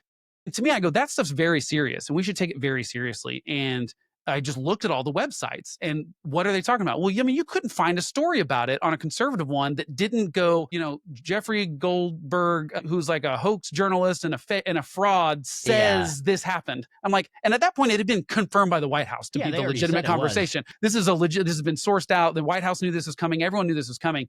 And it's almost like the press knew it was coming and they just buried it on the right for the most part. Or they made it look like this was Jeffrey Goldberg with a hoax. It was his fault. He somehow infiltrated that service. He didn't do anything. He actually did all the right things that you should do in that situation. And here's the thing though, Blake, because of how the media has been so polarized, most people will probably think along party lines. That's exactly right. This is nothing. This is no big deal. The left's just blowing it out of proportion. Right, exactly. And the left's going to be like, this is a huge deal. They did this. But in reality, you're right. It's black and white. They screwed up. Luckily they admitted that they screwed up. I mean, that's the first part, right? But they wouldn't have if Jeffrey Goldberg didn't go live with the thing. I mean, and they haven't really admitted it because here's the other thing that's stupid that I don't want to, it's this very moment, which is, whatever time it is, there's still a dispute. Like Pete Hegseth is saying, and the cabinet is saying there was no Yeah, classified war information in plans. that text. Right. And Jeffrey Goldberg is saying they gave times, weapon systems, all this kind of stuff, which would be classified. And so Sure. one of them is lying, and I'm confident that Jeffrey Goldberg will just give the text screenshots to the Senate Intel Committee, and we'll know, but we don't know right now. I was hoping that, would happen. I'm like, obviously, if you got it and it did have that, you would have taken screenshots. I'm sure I would. Oh, he did. No, because they were included in the article, except that he said at a certain point, once he said, Pete Hegseth, once he announced what was going to happen, he said, I'm not going to write any more details because of that. It would compromise national security. And so it's, he could be lying about that. I don't think he is, though, because we'll find out. He was also checking at the exact time that Pete Hegseth said bombs would be dropping, if they'd be dropping in Yemen. So it's like, well, why would he have been checking if bombs were dropping in Yemen if you didn't get the time? So someone's lying there, and I'm sure we'll get that revealed. My guess is Jeffrey Goldberg was not a dummy and did not purposely give it to the Senate Intel Committee before their hearings today. Because anyway, the point is, I think he's playing the long game on this. Catch him in the lies, rather, because I think they will look really stupid. But this is a thing that's black and white. I don't want Democrats. I think that's what really bothers me is I wish we would have punished Hillary Clinton for her email server stuff. Because to me, anyone other than her would have been prosecuted for that. I agree with you. If you did that at the FBI, they'd fire you. If you were a junior staffer and you did that, like anyone else would be fired and possibly charged. Well, for that. I would say, given how the FBI had been over the last several years, I may or may not have, I'll be honest with you, as a former law enforcement person, the FBI was always the cream of the crop, right, to the law enforcement community. They were the people, I don't want to say we looked up to, but we went to when we needed stuff done. Yeah. But the FBI over the last several years, I'd say probably 5 to 6 years, because I don't want to put it all on the Biden administration, has just gone so downhill and just went down these rabbit holes that none of the people want. And we're really, from my perspective as a cop, the FBI needs to go back to being cops. Well, that's what they need to do. I think most of them are. It's just not the DC ones. No, from the things DC I understand about that's the political ones. And you shouldn't have. I think the behavior has been worse than the last 7 years. I actually think they've been pretty bad for a long time. Yeah. Now they weren't as politically bad, but I think they have been. You look at like the Section 702 violations that they were doing on American citizens. You look like this is not partisan stuff. This is like they are violating Americans' rights all the time. In most of their cases these days, they need to get a lot of wins, and this is a problem with the FBI and the Department of Justice. Mm-hmm. I mean, most of the FBI stuff is borderline entrapment at this point. It is like really they've been putting, like, there was the story several years ago. I'm not going to remember all the details, but I know that it was like a kid that was clearly mentally not okay, like not school shooter, not okay, like pretty dumb, like clearly had an IQ problem. Yeah, lower IQ, He essentially gets tricked into thinking he's blowing up this bank or whatever. But like everyone else in this circle of people that are doing this are FBI agents. Yeah. And he's the only one that's not. It's like a hidden camera show of sorts. And you're like, you guys entrapped basically a retarded person. Like, just like this guy was that mentally not, and he just joined the crowd. And I go, that's not okay. Like we should be going after real people that are really dangerous. And I think the FBI needs a total restructure of going after drug dealers and white collar crime and the things that are really like people that are really evil out there, child traffickers, maybe politicians, maybe some of them. Exactly. And pay less attention. They shouldn't do anti-terrorism anymore. I think we need to split that off into a different agency. Its own, like maybe, see, and that's my thing. But when Donald Trump started doing all this government, efficiency stuff, one of my views that I've always seen is I don't understand why we have ATF, why we have, ATF for one, because they're there to regulate firearms, which is a right. They should exist. Exactly. So we got the ATF, we've got the DEA, we've got the CIA, we've got the FBI, right? That all kind of Department of Homeland Security. Sorry, that's in there above now everything. Too, but right? it's above all of everything. It's supposed to coordinate everyone. Yeah. But it's like, do we really need all these separate departments? Because if you think about it, you could have the FBI with the division of drugs, the divisions of, alcohol and tobacco, whatever. But you could have just little divisions within the FBI. We don't need to have our own bureaucracies out there doing these things. I think there's some overlap that needs to go away. For example, almost every agency has its own, and not I'm not just talking about law enforcement. I'm talking about like almost all of them have a civil rights area. Like, so the Department of Education has a civil rights department, and so does the, I don't know, NEA or whatever, all these. Well, it's like, why don't we just have one agency that does all of the civil rights stuff? Yeah. One agency that does all of the domestic law enforcement. Now, there is going to be an overlap on, for example, counterterrorism, because you're going to have the CIA and you the have local, to. Yep. but you have to keep them where the CIA is doing all the foreign stuff and the local ones doing local stuff in coordination with them or something. Like, you got to make sure you're not spying on American citizens is basically what I'm trying to figure out with the law enforcement thing. That's my biggest problem with. I have such a huge problem with that too. Ever since 9/11, essentially, right? Yeah. And we started giving away our rights Just to feel a gave little it bit away. safer. Oh, and it's like now we're coming here and you see like the FBI go into school board meetings to look at parents, Right. you know, and Which like, is wait a second. This is really, that is what's important. We've got drug dealers and people buying making bombs and, you know, people that want to cause mass death in this country. And you think it's great to go to a school board meeting under any circumstance. To me, that is a misuse of resources. I agree. And You it's one know? of those things where I go, I think they've behaved badly over multiple presidents and they've gotten more and more political. And to me, you just got to go, okay, we're at least shutting down the Washington part. I think that the FBI should not exist in Washington. Well, and I think where Kash Patel came in and said, hey, I want to shut down the DC office and then send all the agents back out to the field offices. That for me, I was like, absolutely. That's what we should be doing. Yeah, I mean, you have to have some sort of, but it shouldn't be the overwhelmingly ran from Washington, D.C. You can have a D.C. bureau, but it shouldn't be it's the like big an thing. admin office, right? It's like where your administrative things are, maybe some leadership that needs to coordinate with all the field offices. But you're right. The majority of the agents should be out in the field. Yeah, and that is going to be a field naturally, just because it's also the nation's capital. But it's just one of those things. I think all of it needs to. I wish we had a thing in Congress that would just go. If we create something, we have to. It sunsets in X amount of years, and we it's not like we keep just kicking that can down the road. It's like, does this agency need to exist anymore, or did it accomplish what we needed to? So we can spin up an agency for a few years, and then it just goes away in 10 years if you don't renew it. Doesn't have to be permanent. But you have to make Congress have to do their job again and actually say, do we need this anymore? And we're not I think unfortunately a terrorist attack is going to happen before the FBI actually gets reformed. That would be my prediction. Yeah, I don't think Kash Patel will really, because he's not really interested in the things in my opinion, I don't think he's interested in the things he says he's interested in. I think Donald Trump wants the power to tell the FBI what to do and use them politically. It's pretty clear that that's what he wants, because he wants to fire the people that investigated him, but he wants to investigate other people the exact same way they investigated him. Exactly. So I go, he needs to just get off of that, you know, and just say, okay, we're getting out of that. We're you know, like you said, we're taking the political bias out of the Department of Justice and the FBI. Right. But do you think Kash Patel will tell him no? I don't. You know, this is the hard part, right? Even though he's a bureaucrat and he was, you know, confirmed, he's still, to me, anybody that's in a cabinet position is still a politician. You know, they have to sell themselves. They have to do what's right. So, you know, based on what he said, I'd like to think that he would tell him no, but he's still a politician and he's got a job he's got to protect. You know, I mean, I do think Marco, you know, there's going to be a couple of them that I think they'll be gone quicker than I do not think this cabinet's lasting for even this next year. I think probably we'll have people gone. So, but that's going to be they don't tell them no, they resign and walk away kind of thing. And they basically do tell them no. But I mean, I don't think Kash Patel would even try to walk him off a ledge. I don't think most of these people are even telling Donald Trump, maybe you should think about that. I think he's saying jump and they're saying how high, or he's ready, fire, aim, however you want to call it. And I think that's pretty dumb on Trump's part, because some of these people would be very good at their jobs and you should listen to them. They're smarter than you on the thing that you hired them to do. You should listen to them.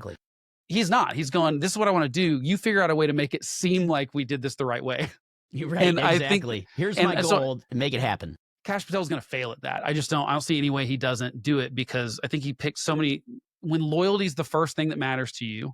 And then secondarily to that is, can you do the job well? You're going to have a bunch of people that are probably not very good at just like blocking and tackling, just like the stuff that they have to do as the head of the FBI or as the head of Pete Hegseth running the Pentagon. I mean, that seems crazy to me, because you have no experience managing anyone ever. And the two charities you ran were in debt. And it's like, I would go the other way, because he was an officer in the U.S. military. He did some time overseas. There's 3 million people right now. But just because these generals are in there, you know, most of the Secretary of Defense have been generals before, does not mean that they did a good job just because they were a general. I agree. You know what I mean? I agree That's that where it I'm doesn't. saying, like when people say, "Well, he's never run this, he's never run that," and I'm like, but No, sometimes those are the best people but I'm to talking. He have. should have ran like he should have been like. I would take, for example, if someone put like Steve Jobs at the top of. I mean, Steve Jobs is dead, but if you said Right. I Steve know you said Jobs run the Department hypothetically. of Defense, you'd be like, absolutely, that guy has ran $1 billion company. Well, He now would. see, I would be the other way around because I'd be like, what does he know about defense?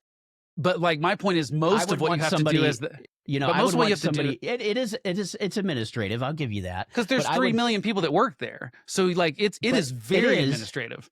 But it's very administrative, and I would rather have someone in there that has had their boots on the ground and knows what the troops that are going through, so that they make decisions based on what the troops are going to have to do, than the people that have just run businesses and had dealt with a lot of money and just say, "Well, I'm just going to send these kids off to their death because it's just numbers."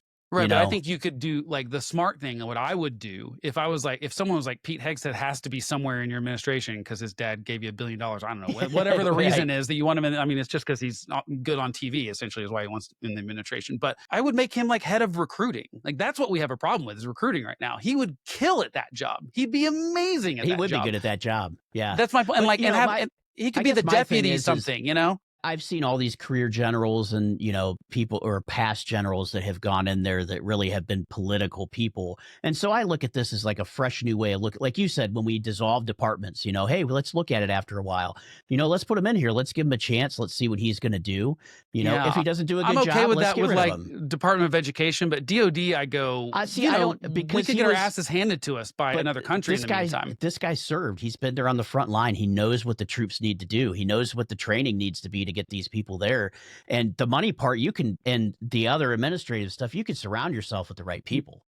Yeah, I guess my concern there is like you are rolling the dice on something that you You might can say only that about get. the president, right? Well, I well, of mean, course. Except the problem is like to and me, he's the commander in chief, right? He's got no military experience whatsoever, and he Right, can say, which- "Hey, this is a terrorist group. Go bomb the shit out of them." yeah, and I just boom, don't they're think going. that every soldier is therefore potentially good at running the Pentagon. I don't think that. Like, I'm not saying sure, I every think it's a single one quality. is. No, I think but it's yes. quality, but I would rather have someone that had been in the military and had managed a team of 6 people even. This guy was just on TV. You know, you go like, Well, and no, I'm not but- saying that makes no, him not see, smart. But no, I think that's a very mischaracterization. He was a lieutenant colonel in the Army. He managed more than 6 people in the Army.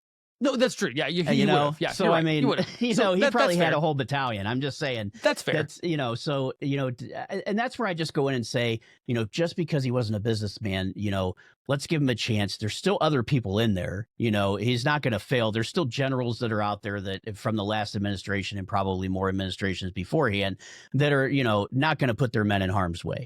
You know? Yeah, and I think my big problem there is that I don't think Donald Trump actually has the. I think Pete Hegseth probably does have the soldiers' best interest at heart, and I don't think Donald Trump does. I do not believe he does. I think that, you know, going back to Jeffrey Goldberg, I believe the suckers and losers stuff. I mean, it's a Fox News reporter confirmed it right after the story broke. John Kelly, and like you think all these people. I'm not saying you, but just because it did come up in this week that we're recording this because Jeffrey Goldberg's in the news again. I believe it. I mean, that is his attitude. Is if I don't have something to gain from this, why would anyone do that? Like he doesn't understand why someone would sign up for the military voluntarily. He doesn't understand it, and so that concerns me. When you have someone that feels that way, it's not that I think he doesn't have a heart for them on an individual level. I think he's done more than most of the presidents as far as like calling someone's parents who died. Like that is the kind of stuff he's shown up for. But I feel like I don't feel like he takes the weight very seriously of having to make calls that are going to put those people's lives in danger when he does things like carelessly strews about classified documents that could put those people in danger, or doesn't fire someone. And like I said, it's been months now. So like, but this signal thing, I'd be like, you're fired. Yeah, you cannot treat our security that like people could have gotten killed. You're fired. Like I would have fired Pete Hegseth this week. You know, the classified document thing, that doesn't bother me. I mean, Joe Biden had classified documents that he shouldn't have even had in his house that were completely unsecure. At least Trump's were in a secure filing but Trump was bragging about stuff too. And like I said, he burned you know sources what, for other countries. He's a New Yorker. That's what they do. But like, that's my point is he doesn't. Some people don't realize that this guy's from New York. He is an 80s New Yorker, right? 70s, 80s New Yorker who they were all just big talk, big flamboyant folks that's how they were, you know. That's and my point. You got to He read through that. cares more about himself than anyone else in the world. And I don't think so. I would disagree with you 100%. And let me tell you why. Okay. This man has millions of dollars, and he could be sitting in Trump Tower right now or playing golf and doing nothing. If he didn't care about, if he didn't care about the people, that's what he would be doing. That's my thought. My argument would be, what if he just likes the power and he's doing this to make more money? What politician doesn't like the power? So are you bothered at all by like the meme coin stuff and the sort of cashing in on being the president? Like it doesn't bother me. If he wants to do that. So, but I mean, hold on. I don't care. You don't think it's corrupt at all that he is in charge of the agency that regulates cryptocurrency and releases a meme coin 2 days before taking office? Like, you don't see a conflict of interest there that seems grubby, and that like foreign nationals could be sending him money? So I could say the same thing. What about all the politicians in the House and the Senate that have used, stocks? So I mean, totally until we're going to fix it, it's what's good for one is good for the other. Right, but I guess that's I don't like the answer to corruption. I'm not saying that's right, but I'm just saying, based on what's going on with him, this guy has lost money by being in office. Not gained any. No, he will be richer when he leaves office this time than he was when he went in. Yes, when he leaves, he no, will like be, but by the time he leaves, he's getting richer right now because of those things. Stocks are down. All his stocks are down. His Trump media is down over his fault. $10 a share. No, but here's the thing. But there's another thing. Trump media. That's a way that people can invest in his company, and he can get so people from outside of our country can give Donald Trump money. He's doing $5 million dinners at Mar-a-Lago. Mm-hmm. This is open corruption. And my point is, he wants to make money. He wants to cash in on the presidency. I just don't see that. I mean, I think we'll agree to disagree on that. Because, that's fine. And I'm not saying that you're not wrong, because hey, if it comes out, I'll be the first one to say Blake said it. I said that no, I disagree, but guess what? I was wrong. So, okay, here's my question for that then. Is there a line in the sand for you? Is there something he could do that would say you're like, that's too corrupt? Yeah, I mean, if he was taking direct cash payments from people, that's what he's doing right now. If he was he's selling something, right? No, he's selling a dinner. He's selling a dinner with himself. And he's selling a meme coin. That's not a tangible thing. That is literally a meme coin is a tangible thing. It's a coin. It's a meme coin. But not you can make money off of it. Well, you can, but you can. But it's not a thing. I'm just saying But you can also swindle and get out and make a bunch of your followers lose the money, and then you gain the money. I mean, that's the system that's going on with these meme coins right now. But I mean, the meme coins to me is like nothing. It's a meme coin. How many people are actually going to buy it? He was $50 billion or 50. Yeah, it was worth $50 billion on that first night, his stakes in it. Okay. That's a lot of money. Yeah, I'll take you for that. And I mean, if that's his and he's the one controlling it and not his company, because remember, he's supposed to be stepping back from his company. He never did. He said he was going to. He never did. That's my point, is he's cashing in on How do you know he never did, though? Because he never divested any of that stuff. He's been fully involved in it. Well, he put his son in charge of the companies. Well, maybe running it, but he was still on the books. He's still he's still getting paid for it all, and he wasn't not making decisions. He's still the owner, but he's not. He can't make any conflict of interest. Well, but even they charged the Secret Service more to stay in his hotels than they would normal people, because he knew they couldn't say no to it. Well, so there's even that kind of stuff where you're like, is that corruption or is that smart? I think that's corruption. I don't think it's corruption. I mean, I don't know. Jimmy Carter, but he sold his peanut farm. Just sold it. Like, got rid of it entirely. And it was a peanut farm. But didn't he still gain money while he was in the White House? I don't actually know, but not I think he did. Probably. Yeah. But I don't mind people making money, like consulting and stuff like that. I mean, it doesn't or getting paid. But here's my thing. Speech. This guy was a businessman before he went into office. So knowing that he's a businessman, just like any other businessman, right? He's going to continue to make money off of things that he sells. Right. He's going to. Does it not bother you at all that there's a line where he's now wanting money from businesses so that he doesn't go after them regulatorily? Like this should be wrong. I mean, if you can prove corruption. that, absolutely. That's happening already. He should be Mark charged Zuckerberg.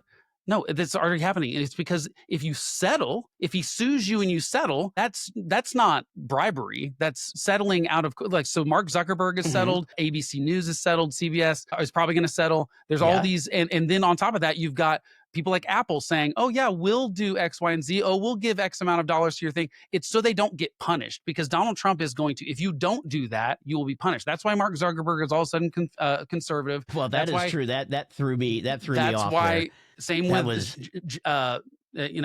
Amazon, Jeff, whatever his name is, Bezos. Yeah, yeah, Bezos. yeah. Elon Musk. Look, Elon Musk was a Democrat a year ago, and all of a He sudden was he's. 250 million, what, This is million or about billion? Yeah, this is whatever he about gave. people getting to make money off of the backs of American people, in my opinion. I think we can already see, and it's just that he's doing it so openly. I guess here's the difference, right? He's making money off of, if this is true, what you're saying, and again, I haven't seen any sources or anything that you have. So Well, I mean, Mark I can Zuckerberg only settled take for it. $10 million, and there's no reason that he needed to do that. There's he's Well, not Donald Trump's not you going know, to win that libel suit. It's but just no, yeah. but what you don't understand about the legal system is it's cheaper to settle than to say, no, I'm not wrong, and then go through and possibly lose. Right. Except that the problem is that's not us. You are settling with a single person. That's the president of the United States. And so I mean, but he had a legal right to the lawsuit. I mean, the judge didn't throw it out. So yeah, but I mean, I just think I'm that just saying, I mean, I think you got to take it with a grain of salt. I really do, because I think you're kind of grasping here, for saying, oh, well, he sued him. Well, he should have sued him because he denied his right to free speech. Well, but that's not, Facebook is not protected free speech. They're not the government. You can't sue someone for free speech violations. You can sue the government for free speech violations. That's my point. This lawsuit would have gone nowhere, because look, if Sarah Palin didn't win that libel suit with the New York Times, no one's going to win a libel suit ever, because she should have won that. I think she had them dead to rights, knowing what they printed was a lie and that it was attacking her character and blaming her for something that wasn't her fault. And she still didn't win that. So I just go, it's really hard for the media specifically to get hit on that stuff. And then I just feel like I just feel like there's the Tesla stuff has been pretty gross, in my opinion. Yeah, I also think the behavior gross, towards Tesla has been gross, but doing a White House lawn commercial for Tesla. But Biden did the same thing for Jeep. I know but I don't like any of it. That's my point. To me, though, that's what a president should do. They should be. Now, I do realize, because of the closeness of Elon and President Trump, that's weird. That's a little bit different. But Donald Trump certainly owes him. An American president should highlight American companies. Yeah, but highlighting them, I think both of those were highlighted for the wrong reasons. They were. Biden was his obsession with electric cars, and that's why he's doing Jeep, is because they came out with the 4xe, which I do love, actually. But that was Biden's he wanted everything to be electric. And I don't like that Joe Biden was trying to force the country to go somewhere that consumers didn't want to go. When our grid's not even ready for it yet. So, and look, I have a Jeep. I love Jeep. I didn't like that Joe Biden did that, because it was this perversion thing. It was using the White House as to sling a car. And I go, look, it's fine to go to a ribbon cutting ceremony at a new factory. These are the kind of things that I go, yes, that's what you should do. I get your point for that. But at the White House, and both of them are guilty of this, just exactly like you said, it bothers me. And then Donald Trump is doing the same thing, except there's just even a grosser relationship there, because it's not the eco thing. It's just Elon. And that's weird.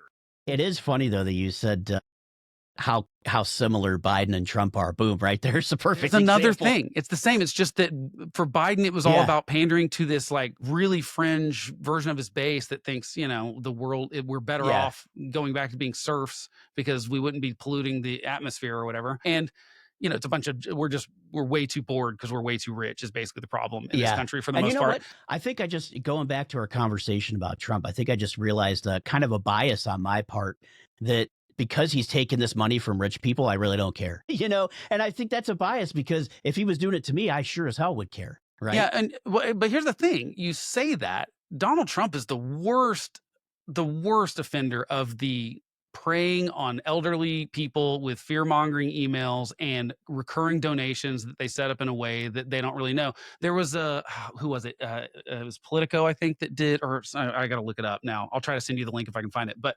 they did an investigation into, basically, there were a bunch of senior citizens that were, Alzheimer's, dementias, things like that. Yeah. And, this one guy had given $4 million to one of the PACs or something.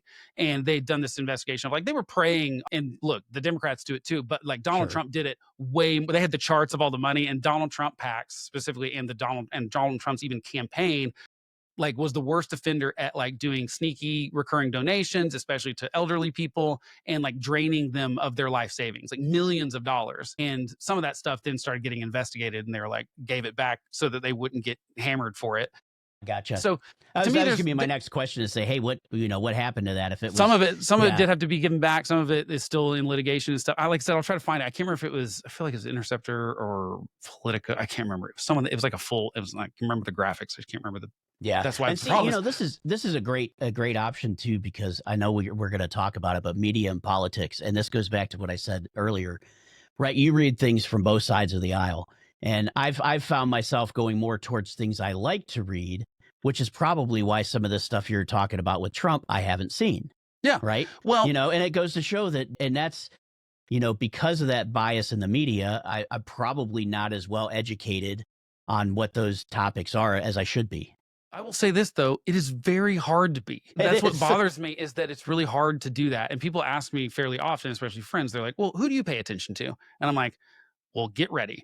Because what I found is that it's really less like organizationally, I have a lot of distrust in a lot of organizations now. And Mhm. basically, I sometimes will write that entire thing off, but I still pay attention to it. I mean, I'm checking everything. I'm not verifying, I'm not believing anything I read until I verify it somewhere else. So, like, I subscribe to the New York Times. They get it Mhm. wrong a lot of the time. They have a very liberal bias, but they also do some great reporting. They do some stuff that no one else can because they're bigger than other Right. people. And you know what? I go into it with skepticism. I go, they're probably any environmental stat, I'm going to go look up because they're probably lying about it, and they'll Yeah. never make the correction Or on there's it. And I just six other reports that, counter that one or whatever. right, Yeah. but I know it because it's been so obvious for so long. And that's the funny thing about the media trying to lie to us about things like Biden's age, for example, is like no one believed it. Like they are lying all the time and they have a bias, but no one's buying it. It's just unfortunate that you're right. Now it's very hard to find a place that won't lie to you about something, Yeah. because Something Fox News you're is going to going to get. lie to you and MSNBC is going to lie to you. In fact, one time, like when Greg Gutfeld took over the late night,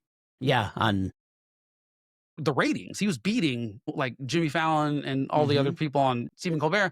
I was like, well, that's interesting, but I really had not watched late night in a forever amount of time because I used to love Letterman, and I just feel like everything after that. You know Not been what? great. Same with me. I was like, yeah, after Letterman, I watched I Conan know. maybe for a little bit. I And liked then, Conan. I loved Craig Ferguson. I thought he was fantastic. But since Craig Ferguson, I've really not watched anyone. And I was yeah. like, I'm going to watch Colbert and Gutfeld tonight, just like for fun, because I've not watched either one of those shows in forever. And you would think they were filmed on different days. Like they did not. It was during the Biden Right. administration, and it was like nothing inconvenient to Democrats was mentioned on Colbert show, and nothing inconvenient to Trump because he was in all his legal stuff at the time. Nothing, and so you would have thought they were filmed on different days because they were just going.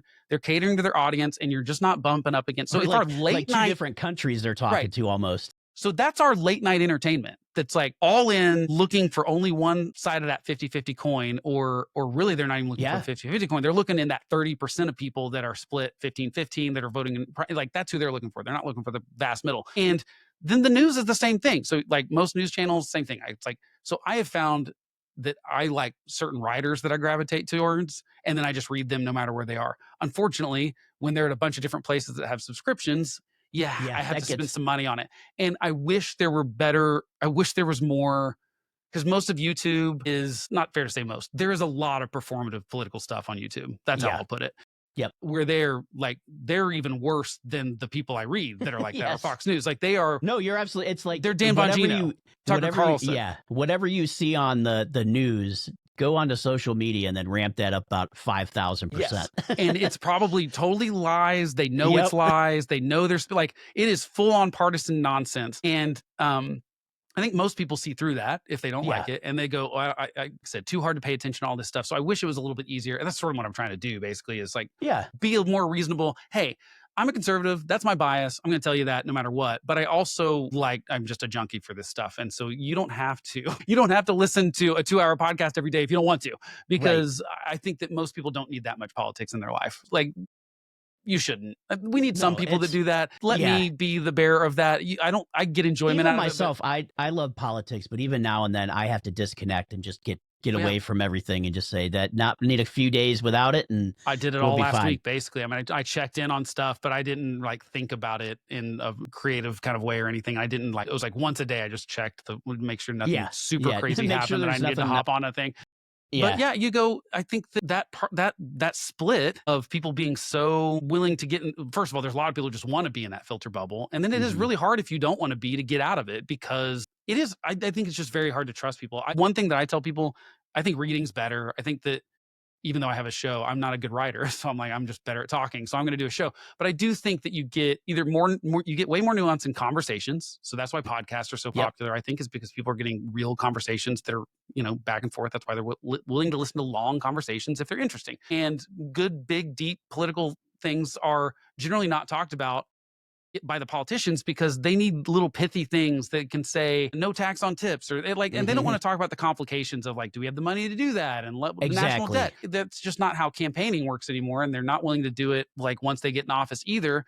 And so podcasts are becoming the place where you can do that. So podcasts are a good way. And then I don't read things. If you don't cite sources, if it doesn't have a link out in every paragraph that goes to some quote or some other source that they're pointing to, I don't trust it. I just think that there's no excuse for not linking out to every single source in your article. And I'll go read, some article and it will be a 5-minute read with 0 links inside of it. And I just go, and you're like, can't believe.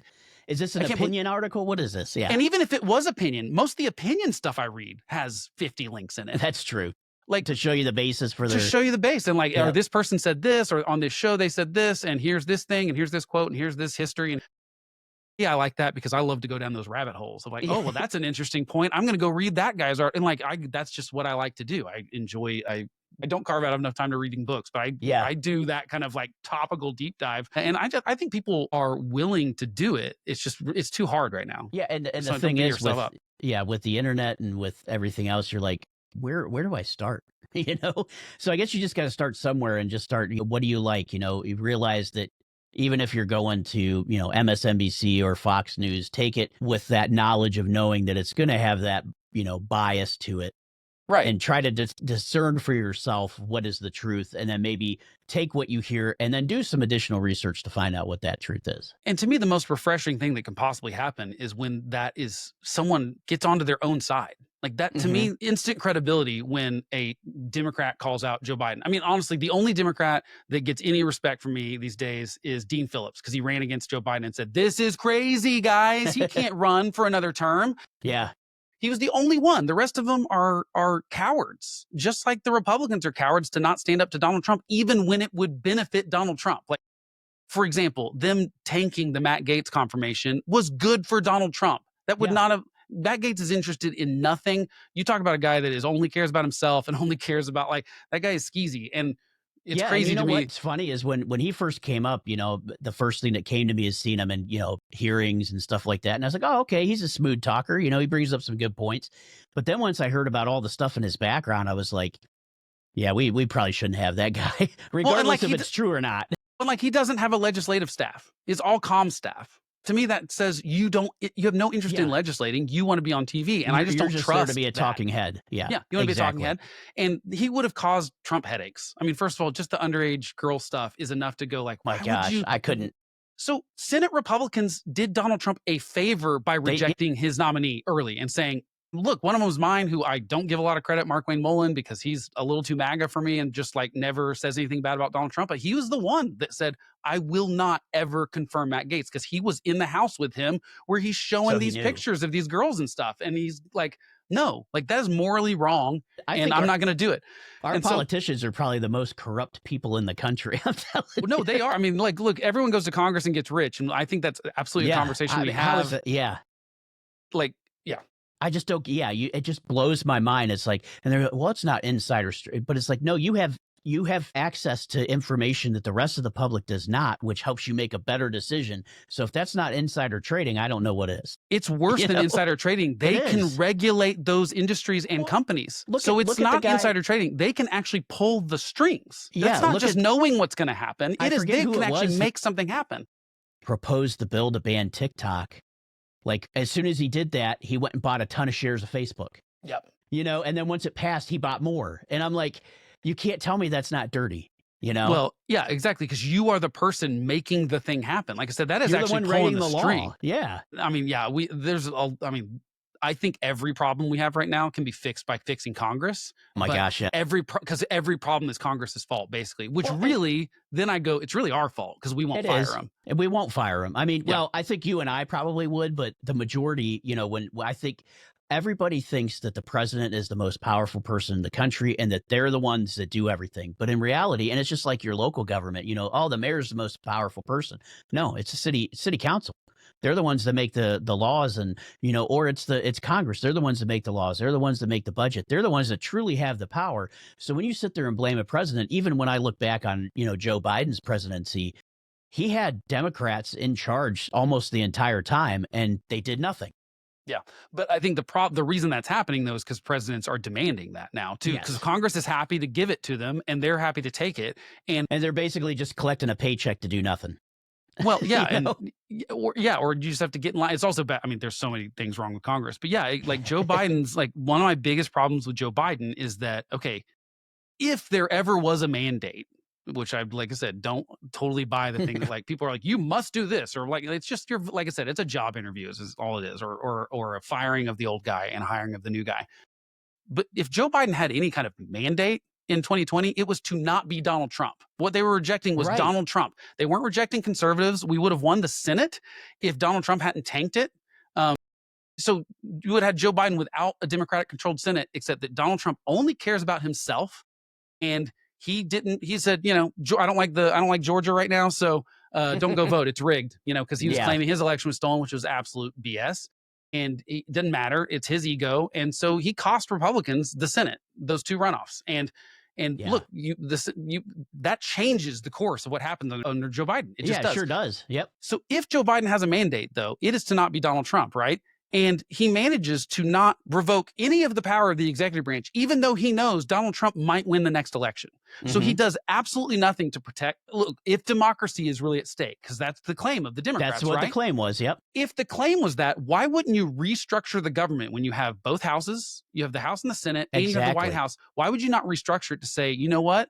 It's too dangerous to have one person have all this power, and I'm not doing this via an executive order. I'm demanding Congress do this. I'm sending this agency back down to Congress. I'm like, if he would have done that stuff, but you know what he did? He abused the presidential power worse than Donald Trump did. The preemptive pardons have forever changed America. Absolutely. Because Donald Trump's already doing them now, and then it will never stop. And I think we're going to have to take away the pardon power from the president, even though it's something that I think we do need for righting wrongs in the justice system. I agree with you. But that's not what it's being used for. No. I mean, you look at January 6th and I look at this, and I come from, I've watched hours and hours of videos. So what I look at that as, and I probably get my listeners, but it was essentially a protest that turned into somewhat of a riot. Right. It wasn't a lot different than the Black Lives Matter riots, which except, 6 months before everyone had complained about. And except for the fact they didn't burn down Congress. Right. They would have if they could have. Yeah. I mean, look, they wanted to hang Mike Pence. I think there were some people that absolutely wanted to be violent, but it only takes us, the point is there's still no excuse for joining in on the violence. And there were people there that wanted to be violent and that were looking to kill someone. And let me give you an example. I know someone in my personal life that was there on January 6th, and they did not participate in the violence. And they said the majority of the people there did not participate in the violence. Right. And so the problem that I have of it with the law enforcement, no one ever said that with Black Lives Matter. No one ever said that with Black Lives Matter. And that's my point. That there were people there that wanted to be nonviolent. But it's always the violent people that we see. Right. And the problem is, look, I don't care, because to me, if you even have 10 people that are violent in the crowd, you look back at the Tea Party, for example. Look, I think the Tea Party got taken over by grifters. I think it turned into, most of those people weren't really serious about what they were saying they were serious about. I think they just didn't like Barack Obama. And I think that's really what it boiled down to. They didn't really care about constitutionalism. Look at Mike Lee. I mean, that is such a transition to go from being Mr. Conservative and then, just doing absolutely whatever Donald Trump says and saying the executive has all this authority. I'm like, that is not what you were saying in 2010. So you look at the Tea Party, though, and they were they were like, look, we are not giving ourselves a bad name. They cut out that riffraff anytime it happened. They cleaned up everything when they would go do a big protest or kind of thing like that. Not a piece of trash left anywhere. Like they were very, even though they like, look, and I go, yes, that's exactly what you do. Look at the civil rights movement. Same thing. It's like, we are not going to be violent. Yep. That is not how you get the change. We like specifically you have to be nonviolent. Look at the cops were the ones that were violent in the civil rights era. Yeah, exactly. You know? And that is, it was a different era that back then. The policing techniques were definitely different, but you're absolutely right. These were nonviolent protesters. Yep. But that is what won the hearts and minds of Americans in the civil rights, is that they saw that on TV and they went, they're spraying fire hoses at children that are doing nothing violent. Just and stating it changed the tide. Their opinion. Yeah. And and now look at the opposite, right? Where we have these people, and we talked about it a little bit with the burning of the Teslas and the dealerships and stuff like that. Exactly. And it's so sickening to me. And it's like, listen, folks, I understand that you don't like Elon Musk. I get it. It's fine. I could totally understand where you're coming from.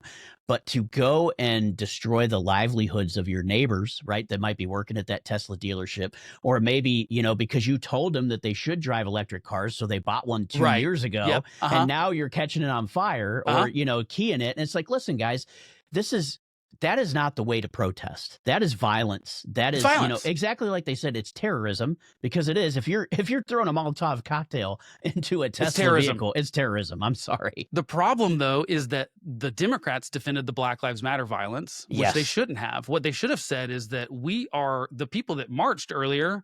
We're with them. And then there's a bunch of people that came in and wanted to burn some buildings down and really don't.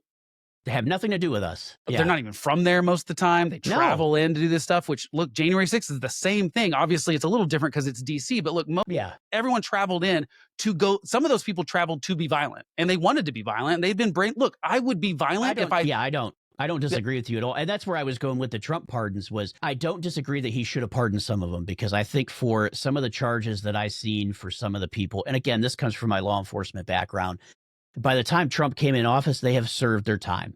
You know what I mean? And the fact that they were still in there, and there's still some people that had not faced their formal charges yet. That right there is a crime in itself. Yeah.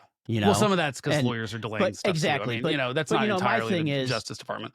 What he should have done, though, is he should have gone on a case-by-case basis and said, okay, this person, maybe they went in, but there was no violence, there was no this. So, okay, I'm going to pardon them because I see this. But he's too lazy. And Joe Biden was too, because Joe Biden did the same thing with, he released a couple guys that poured boiling, gang members that poured boiling water on people. But they pled down.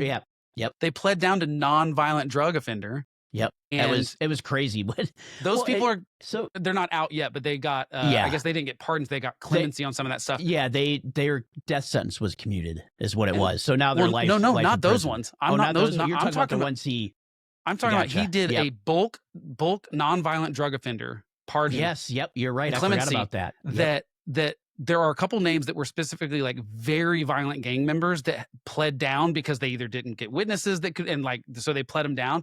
So it looks like on paper they're there for a nonviolent drug, but all these other charges that are there that aren't the drug charge were either thrown up or they weren't. Once they got them on the other charge, they didn't prosecute on the other crime. So anyway, the point was, this person is now going to be released by, I think it's 2026 or 2027. Who do you think they're going to, these were very violent people. And look at the same example of, what was it, one of the January 6th people that got released, and then he ended up getting shot and killed. Right. Yep. And I'm like, come on, folks. Some of these people are violent, and some of them, the Proud Boys and these kind of people that were there to absolutely, if you're carrying zip ties on you and you're searching for Nancy Pelosi, you are up to no good. There. Okay. Yeah, exactly. And he let those people go. And I'm with you on that. I'm 100.